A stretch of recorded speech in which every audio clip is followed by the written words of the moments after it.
ಇವತ್ತಿನ ರೆಸಿಪಿ ಹಲಸಿನ ಸೊಳೆ ಸಾರು. ಈ ರೆಸಿಪಿ ನಿಮಗಿಷ್ಟವಾದರೆ ನನ್ನ ಚಾನಲ್ಗೆ ಸಬ್ಸ್ಕ್ರೈಬ್ ಆಗಿ ಪ್ರೋತ್ಸಾಹಿಸಿ. ಒಂದು ಕುಕ್ಕರ್ ಪಾತ್ರೆಯಲ್ಲಿ ಎಣ್ಣೆ ಹಾಕಿ, ಎಣ್ಣೆ ಬಿಸಿಯಾದಾಗ ಹಸಿಮೆಣಸು, ಕರಿಬೇವು,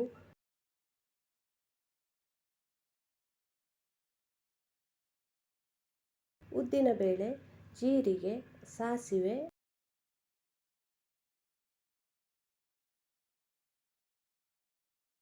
ಬೆಳ್ಳುಳ್ಳಿ ಹಾಕಿ ಒಂದು ಒಗ್ಗರಣೆ ತಯಾರಿಸಿಕೊಳ್ಳಿ. ನಂತರ ಬಿಡಿಸಿಟ್ಟುಕೊಂಡ ಹಲಸಿನ ತೊಳೆಗಳನ್ನು ಬೀಜ ಸಮೇತ ಹಾಕಿ. ಬೀಜ ಬೇಡದಿದ್ದರೆ ನಿಮ್ಮಿಷ್ಟ, ಬೀಜ ತೆಗೆದು ಹಾಕಬಹುದು. ಅದಕ್ಕೆ ಬೇಕಷ್ಟು ನೀರು, ರುಚಿಗೆ ತಕ್ಕಷ್ಟು ಉಪ್ಪು ಸೇರಿಸಿ ಮುಚ್ಚಳ ಮುಚ್ಚಿ ಒಂದು ವಿಷಲ್ ಹೊಡೆಸಿ.